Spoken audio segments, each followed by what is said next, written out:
I've been testing the new blue Hyperboost Edge over the last few weeks, and what I've discovered is partly good, partly bad, and partly just weird. I've also put it up against the Adidas Legend, the Evo SL, not so much to compare the two because they are obviously very different shoes for very different purposes, but instead to figure out what the Hyperboost Edge is actually for and where it should sit in a rotation. Let's chat.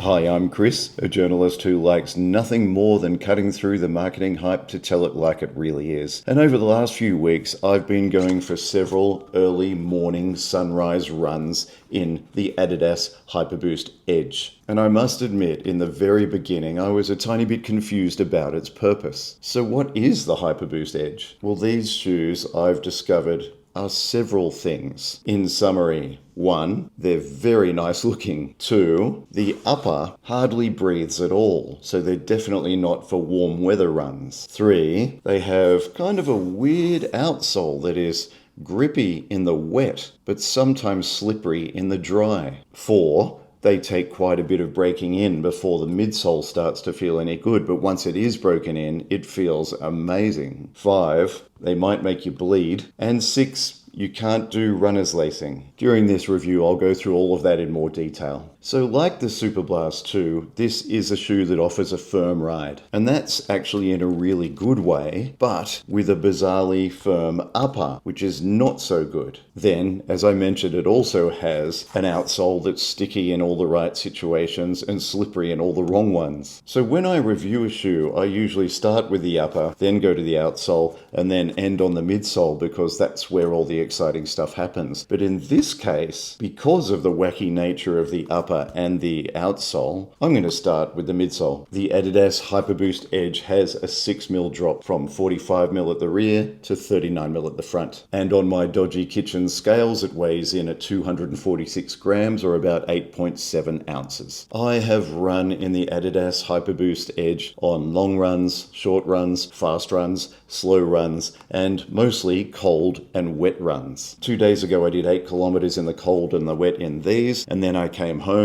and changed into my Evo SLs and went out and did the same 8-kilometer run to do a back-to-back test. And my Evos, by the way, are now sporting a pair of pink laces, the spare ones that came with my Puma Fast R3s. But my wife Jenny and my mates Beck and Jerry, all of whom love running, all think that these laces have ruined the look of my Evos. And I disagree, I think they look fantastic. So please do tell me what you think about my fashion sense in the comments below. Fabulous or faux pas? So back to the Hyperboost Edge midsole. I didn't really like the Hyperboost Edge midsole on my first run. I found it too hard, too blocky, and not responsive enough. But on the 4 or 5 runs since then, it has gradually softened up into what I think is a perfect combination of squish and spring. It's still firmish, but very comfortable and really nicely responsive in terms of the speed of its rebound after every landing. These shoes are a bit like the Superblast 1s and 2s in terms of the fact that you need a couple of runs in them. They need to be worn in before you discover their real personality. The entire midsole of the Hyperboost Edge is quite stiff. It has no carbon plate. It has no plate of any description apart from this decorative piece of plastic just here, but it feels a little bit like a plated shoe. It has a very firm midsole. I personally really like the Hyperboost Edges as a long run shoe, but they're still quite difficult to recommend for reasons that I'll go into. And up against the army of fantastic max stack shoes that are out there in the market right now, including the nicely priced Puma Mag Max 2, the often on sale Nike Vomero Plus, and the very expensive and overly squishy Superblast 3, it's kind of hard to work out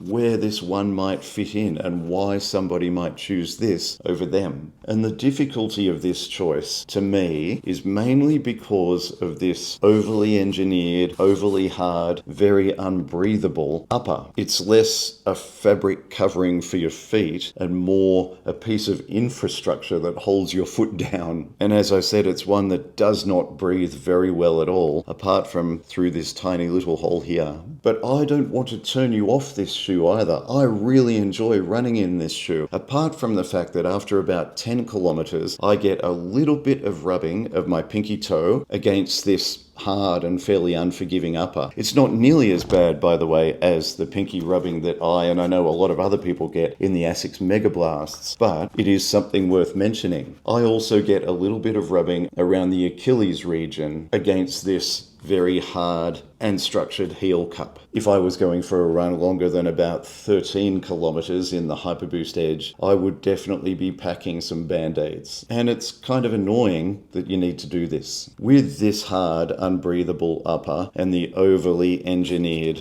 lacing system, and of course, the cheap Adidas laces, a fairly high and hard heel structure with its unique internal heel padding, the Hyperboost Edge, just in terms of the upper, seems more like a fashion shoe that marketers are telling us we should go running in. But to me, the midsole says, yes, this shoe is fantastic for a run. The upper says, be a little bit careful when you do. And by the way, if you appreciate these types of honest running shoe reviews by a channel that buys all of its own shoes for testing, please do subscribe for lots more. It's free and it helps our channel a lot. The laces, as I've said, are typical Adidas. They get an A for average. And this time, they don't even have an extra set of eyelets to do runner's lacing and to stop this hard heel slipping around against your Achilles. Well, they do have eyelets, but inexplicably, they are only on the inside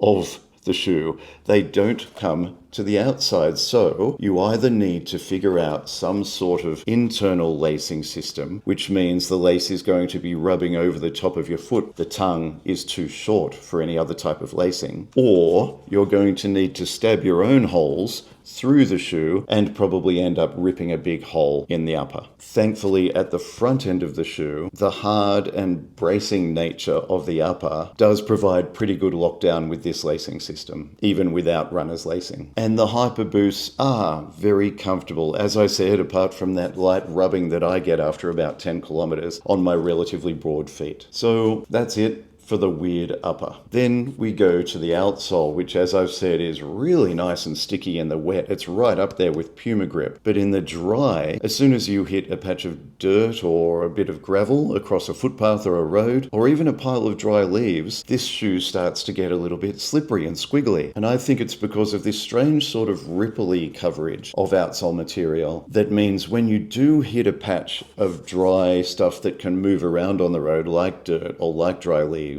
there's nothing on the outsole that protrudes far enough, like you might get, say, in the Super Blast 3, to poke through all of the mess on the road and to grip something harder beneath it. And so what it does is it just slips around above the gravel or above the dirt or above the dry leaves. Now, this is not an enormous problem. It's not a massive thing. It doesn't feel like you're actually going to fall over. And actually, I'd argue that a bit of slip is good in certain situations in a shoe, especially in a trail shoe. I love a bit of controlled slip in a trail shoe. It's much better for your knees and your ankles rather than constantly jarring with incredibly sticky grip. But I do think it's worth mentioning. So that's the outsole, and despite all of this weirdness, I still don't want this review to come across as too negative. I really enjoy the Adidas Hyperboost Edges for long, comfortable runs, but I have been running mostly in the cold and the wet. I've done about 50 kilometers in these shoes so far, mostly in temperatures just above or around freezing. A lot of those runs in the wet, and in these sorts of situations, their very protective nature is very welcome. My feet haven't been too sweaty during these runs, and if they were, it might make rubbing worse. Have you run in the Hyperboosts in a warm environment? If you have, I'd love to get your feedback in the comments below. What did you think of them? How did they perform? So as I said, when I came home the other day after an 8-kilometer run in the Hyperboosts, I then changed into my Evo SLs with their lovely new pink laces and went out for the second half of the run, and suddenly everything made a lot more sense. The relationship between these two shoes became a lot more clear. The Evos felt significantly lighter, even though they're only about 20 to 25 grams lighter, and effortlessly faster, but not as protective or firm. Where the Hyperboosts are a slow to medium paced, very comfortable, very stable, very protective long-run shoe with exceptional foam performance, the Evos are a much lighter feeling, more agile, more flexible, and significantly more breathable do-it-all daily trainer. And I am, of course, talking about the original Evo SL, not the Evo SL woven, which is all of the above. It's just not quite as breathable,